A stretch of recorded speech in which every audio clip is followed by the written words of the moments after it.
Agora que você já sabe o básico, é hora de saber com quais cartas você deve jogar. A partir de agora, vamos saber tudo sobre as mãos iniciais. Hoje nós vamos te ensinar que cartas você deve jogar e quais cartas deve jogar fora. Então, como prometido, vamos começar nosso primeiro tutorial. Existem dois grupos básicos de mãos iniciais, os pares e os não pareados. Vamos analisar os pares primeiro. O par de ases é a mão inicial mais forte que você pode ter, e quanto mais baixo o valor do par, menor o valor de sua mão inicial. Pares de ases, reis e damas são considerados mãos monstros, aquelas que você deve jogar praticamente todas as vezes. Valetes até pares de 8 são considerados pares médios, ainda são fortes, mas um pouco vulneráveis. Pares de 7 até 2 são pares pequenos e ainda são mãos decentes, mas eles geralmente perdem no showdown se as cartas comunitárias não derem uma trinca ao jogador. A força das mãos não pareadas varia muito. Algumas mãos, como as e rei naipado, são muito boas. Algumas são extremamente fracas. A pior mão que você pode ter é um 7 e 2 de naipes diferentes. Isso porque é muito difícil fazer uma sequência ou flush com essas cartas, e se fizer um par, vai ter um kicker ruim. Julgar a força das mãos não pareadas não é tão fácil como analisar os pares. Vamos entrar em detalhes mais à frente. Existem 3 valores que determinam a força das mãos não pareadas, sendo o que mais importante é o valor das cartas. Quanto maior a carta, melhor.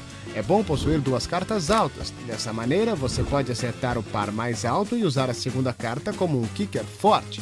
Ter apenas uma carta alta é muito menos favorável, pois diminui pela metade suas chances de ganhar um par grande no flop. E se você acertar, pode ser batido facilmente por um par igual com um kicker melhor. Naipes iguais. Se você possuir 2 cartas do mesmo naipe, sua chance de acertar um flush é muito maior. É de cerca de 6% se sua mão for do mesmo naipe, contra 0,3% se as cartas forem de naipes diferentes. Ser do mesmo naipe não transforma uma mão ruim em uma mão boa, mas adiciona um valor considerável. Quando suas cartas são do mesmo naipe, é melhor que você tenha pelo menos uma carta grande. Dessa maneira, você geralmente ganha se alguém também acertar um flush. Mas se você tiver 2 cartas baixas do mesmo naipe, não se preocupe muito em ser derrotado por um flush maior. Isso ocorre muito raramente.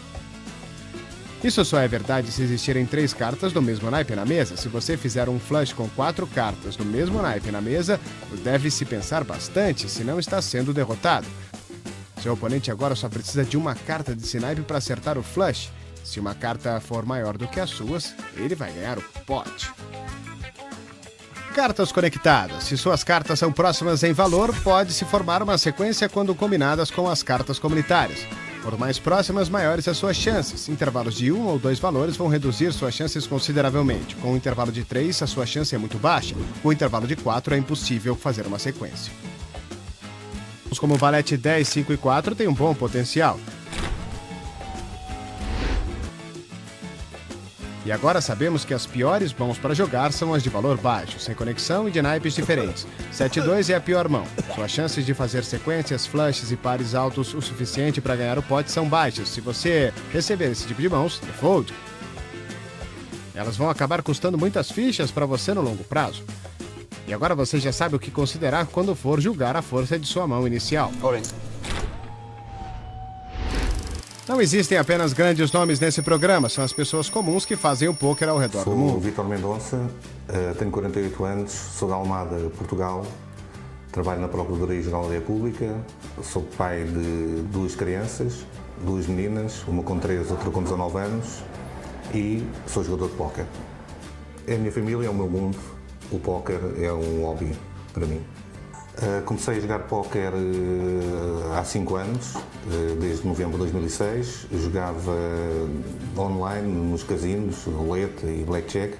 E quando começou o póquer, comecei a jogar póquer, que achei um jogo muito mais atrativo e com muito mais capacidade de poder jogar.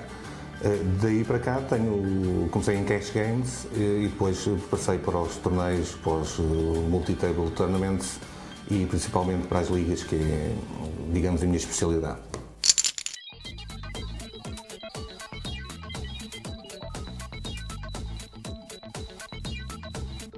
O ditado diz que a curiosidade matou o gato, mas mas deve ser levado junto a alguns jogadores novatos no poker também. Um dos erros mais comuns que o novato comete é ver muitos flops. Eles não conseguem resistir. Muitas vezes eles possuem cartas médias e dão call para ver um flop. Isso é chamado de limp. Não é porque você participa de mais mãos que vai ganhar mais fichas. Esse tutorial vai dar dicas sobre como jogar com convicção. Estamos aqui para te ajudar. Dar raise ou fold, o call não é proibido. Ou geralmente você deve aumentar ou jogar fora suas cartas. Se você tiver uma mão forte, aumente. Se tiver uma mão fraca, jogue fora. É simples e correto. Se você não tiver certeza, não jogue.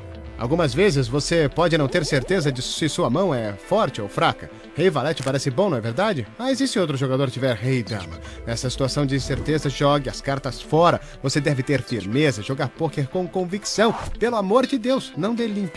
Aumente 3 vezes o Big Blind. Nesse exemplo, os blinds são 50 e 100. Então, você deve aumentar para 300. Isso vai afastar algumas mãos fracas da jogada que poderiam lhe causar problemas depois. Simplesmente não. Siga essas regras básicas e você vai economizar fichas e parar de disputar potes onde não deve. Joguem com convicção. Aumentem ou joguem fora. Evitem o limp. Agora que analisamos o limp, vamos examinar outras terminologias do poker. You have a big hand? Raise when he's behind and check when he's ahead. Something tells me you have a monster. Agora que analisamos o limp, vamos examinar outras terminologias do poker. Alguns pares possuem apelidos diferentes no poker. Como você já imagina, o melhor par possível possui vários apelidos. Bucket, American Airlines, Pocket Rockets, para dizer só alguns. Na sequência temos os Cowboys, o nome dado ao par de reis. Mas não podemos esquecer das moças, as damas. Os ganchos. Os valetes ganharam um apelido baseado na forma da letra J. E por último, um amigável par de patinhos, o nome dado ao par de 2. Quá, quá.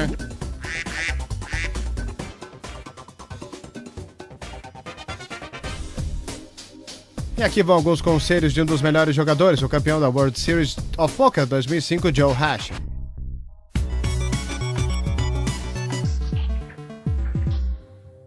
Today we're going to look at how costly playing bad hands can be.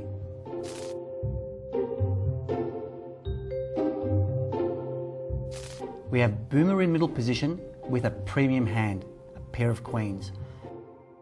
It's basically the third best hand you can start with. He elects to raise to 300. Now, this raise is designed to get all players with weaker hands to fold. Smokey, with 7-8 of hearts, a suited connector, elects to call the raise. 7-8 of hearts is a suited connector and it can become very effective, especially in position. It's folded around to the big blind Boy Wonder, who elects to call with Jack 4. He's probably elected to play this hand because he's already put some chips into the pot and it's not costing him too much more to play. But his big mistake is that his hand is too weak to play. A lot of amateurs, a lot of beginners make this mistake. Don't be fooled into playing hands that you shouldn't be. So let's have a look at the flop. The flop comes Jack 10-6. And this is why it's a mistake to play Jack 4. Because now Boy Wonder has made a pair of jacks, which is what we call top pair. Boy Wonder checks. Boomer decides to bet 400 chips. Smokey wisely folds. But now Boy Wonder is in a tough spot because he has top pair. He elects to call the 400. Let's see the turn card. The turn card is another 6. Nothing much has changed for Boy Wonder. He still has top pair. And he's way behind Boomer's pair of queens. Boy Wonder checks again, and Boomer now bets 1,000 chips.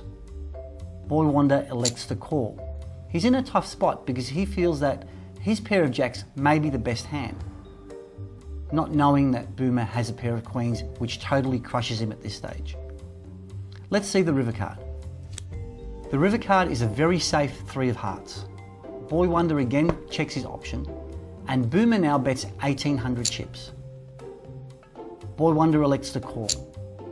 and loses the hand when he sees Boomer's pair of queens.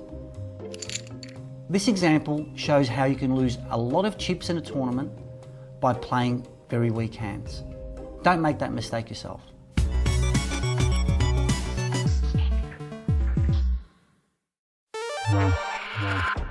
Se você quiser saber mais sobre poker, vá ao pokerstars.net. Esse é o final da primeira parte. Hora da pergunta sobre mãos iniciais. É bom ter as e valete, mas como sua mão encara um par baixo? Não se desespere, nós estamos aqui para te ajudar. Mas antes, vamos ver se você consegue descobrir sozinho. Se você tem as e valete, seu oponente possui um par de 6, qual a sua porcentagem de chances de vencer a mão? A resposta depois do intervalo.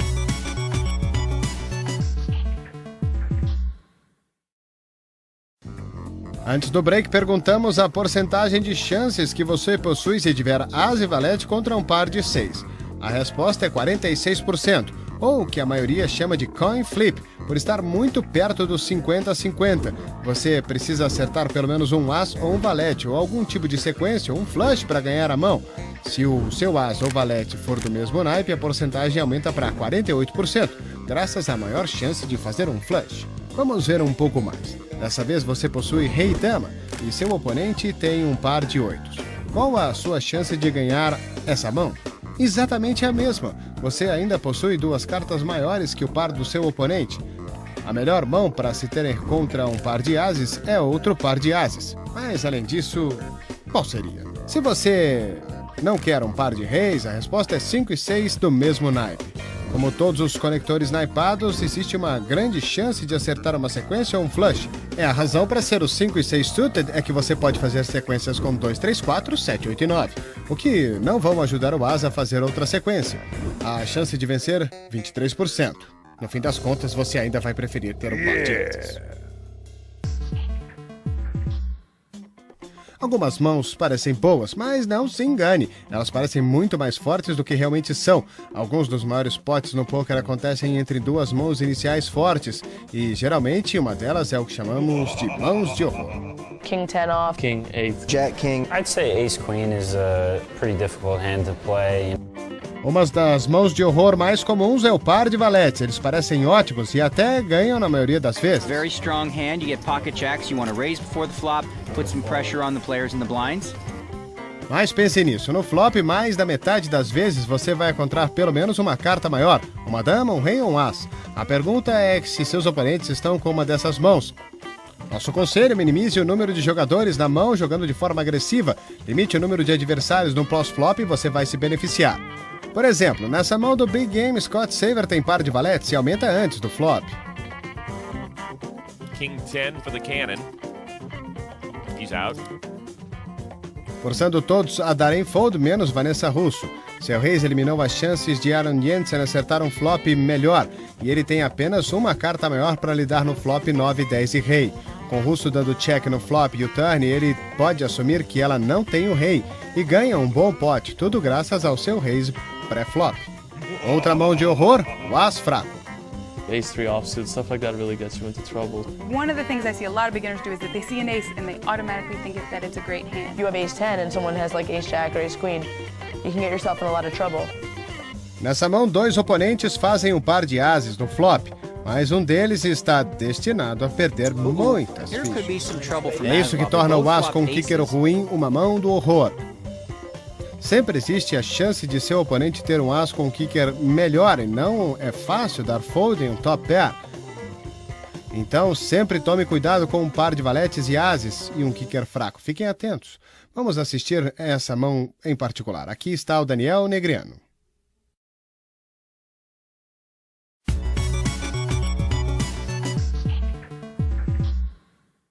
On today's show, we're going to be talking about Ace 10. Why Ace 10? Because Ace 10 is the epitome of a trouble hand.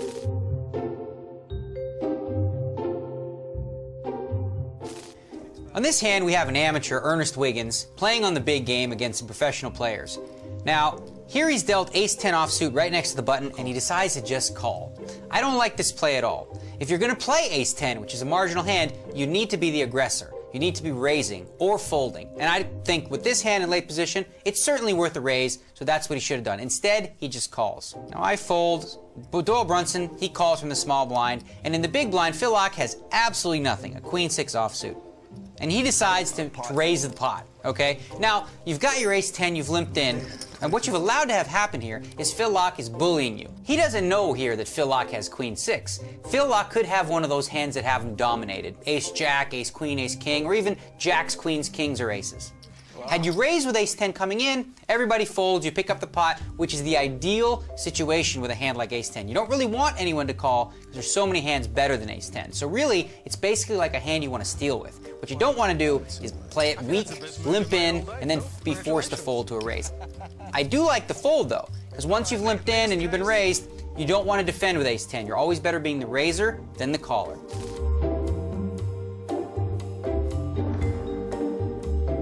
Now we're going to take a look at a hand that was played at an EPT final table, and once again, the hand in question is ace 10. With the blinds at 20 and 40,000, Ivo Donev is dealt ace 10 of hearts. Now, he's got a little over 20 big blinds, a little over 800,000 in chips, which makes this spot a very tricky situation. If he just makes a standard raise at something like 80 or 90,000, somebody may re-raise him, putting him in an awkward spot. So what does he like to do? He likes to go all in. I don't necessarily love this play, because if anyone behind you has one of those hands that have you dominated, they're surely going to call. Ace queen, ace king, pocket jacks or better are definitely going to call. And if they do, you're going to be a big underdog to win this pot. Okay. Right. And there you go, a little bit unlucky, but someone behind him has ace queen. And because he's moved all in here, it doesn't look like he has aces or kings. He's likely going to get called by all these hands. I would have preferred a standard raise and then maybe fold to a re-raise with a hand like ace 10. So now the dreaded situation has arisen. He's up against ace queen. He's going to have to catch a 10 or 3 hearts, which makes him about a 2-to-1 underdog. Right. So no luck there for Donev. He hits the rail with ace 10, and you will too if you overplay it in these kind of situations. Be careful with ace 10. Use it as a stealing hand and don't get too involved.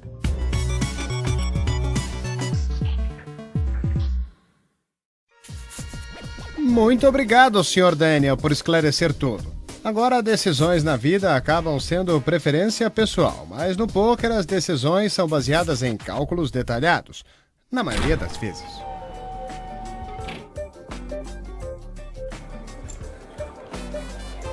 Nessa mão em Copenhague, na temporada 3 do European Poker Tour, o dinamarquês Theo Jorgensen foi ao win com ases e Richard Toth tem dama em 9. Isso, dama em 9. Se você aprendeu alguma coisa nesse programa, deve ter aprendido que dama em 9 do mesmo naipe tem um certo potencial, mas não contra um all-in. Uma decisão fácil, certo? Não se você leva o seu instinto em conta. Theo, I think I have to trust in my instincts. It's as if you've got nothing on it.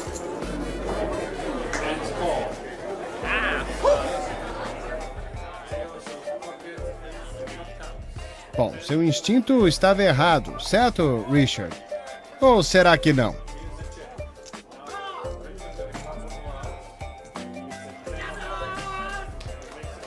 Um flush no river, deu sorte, seus instintos estavam certos. Vai entender. Se você quer assistir a esse programa novamente ou recapitular episódios anteriores, visite o site everythingpoker.com.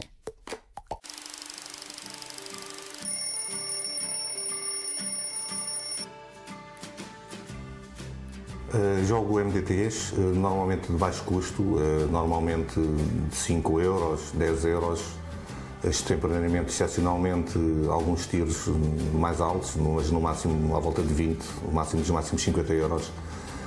Prefiro ter ganhos sustentáveis e ir ganhando aos poucos. Prefiro ganhar sustentavelmente e portanto, ir complementar também os meus ganhos do meu ordenado do meu trabalho e poder, nas férias, por exemplo, poder ir de férias à conta do póquer, não é? Sou um homem de família, o póquer ocupa um espaço livre da minha vida, funciona como um hobby, acima de tudo está a minha família. Os meus sonhos, qualquer jogador de póquer gostaria de ir a Las Vegas.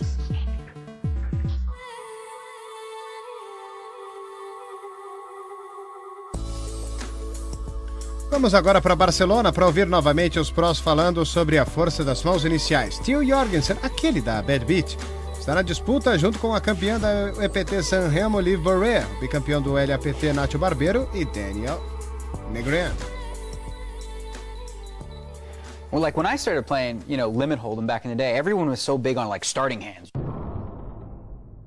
You can't play this in this position and all that, but I was much looser and much more aggressive and wilder, and like it was always my belief that real skill comes post-flop and starting hand requirements are kind of like overrated. I know you play, I'll point to you because I know you play on that. Do you believe that sometimes people spend far too much time worrying about like pre-flop starting hand requirements rather than situations? Yeah, I think they do. You gotta raise in some spots, but at the beginning, I also believe that you gotta avoid some certain spots being a beginner. So it's like, don't be racing with like ace-10 under the gun. Under the gun is a position on the table, the first to act. We'll cover it in the next show. Weak aces are like hands that are gonna get you in trouble later on. Feels like the better you are as a player, and I always give this advice, the better you are as a player, the more hands you can play. Simply, but there are, as you mentioned, like hands, like are there hands that you just find that, for example, for yourself, that you find, okay, when you're in a tournament or whatever the case may be, that you seem to be doing fine, and there's a certain type of hand that you're like, oh boy, this is dangerous, I could blow my whole stack here, so maybe you decide to throw it away or just play cautiously. Other types of hands that you would, and what are they? What kind of hands would you? Especially hands like Nacho talked about, the like ace-10s and ace-10, even ace-jack, something like that when you're sitting there on the button. For an example, okay, and you raise and it's up against aggressive players, and you know there's a big chance you might get a re-raise here. And then you have to take a very, very difficult decision whether you have to go with this one or not. Do you think there's a group of hands that are underrated? Well, yeah, things like suited one-gappers. Poker players refer to two cards like 7 and 9 as one-gappers. There's a gap of 1 between them.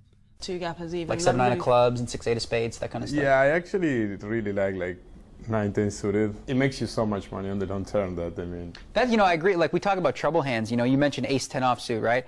That's a hand where, in a position, it's not something you want to play. But a hand like 9-10 suited, completely different. Now, if you look at the two hands side by side and run it hot and cold, ace-10 is way better than 9-10 suited. But not when you factor in post-flop play. Whenever I teach someone, new, you basically teach them a very stringent, like, starting hands rules where you got to play tight. And you got to play aggressive when you do, and you're going to get exploited because people are going to know that and they're going to pick up on it. But if you're new to the game, it's really the best approach. If you just get in there and start gambling like the pros do, you're going to get outplayed left, right, and center. Podemos ainda não ter mostrado tudo o que você queria saber sobre pôquer, mas já fizemos um bom progresso. Para treinar tudo o que você aprendeu no programa de hoje, acesse o PokerStars.net e siga instruções para fazer o download gratuito do software. Quando estiver no site, acesse uma mesa dinheiro fictício. E a tarefa dessa semana é só jogar os tipos de mãos que nós sugerimos nesse programa e evitar o limp, sempre que possível. Se você seguir nosso conselho, ficará surpreso com o resultado. Saiba o que teremos reservado para você no próximo programa. Vamos fazer a primeira análise sobre posição, explicar o que é e por que importa tanto. Vamos rever grandes mãos ao redor do mundo com mais análises dos profissionais e algumas palavras de sabedoria de 4 jogadores que merecem ser ouvidos. Se não fosse o bastante, vamos ver a origem do pôquer, prestando homenagem a esse passatempo fantástico. Esse é o maior jogo de cartas do planeta, senhoras e senhores, e nós vamos aprender juntos.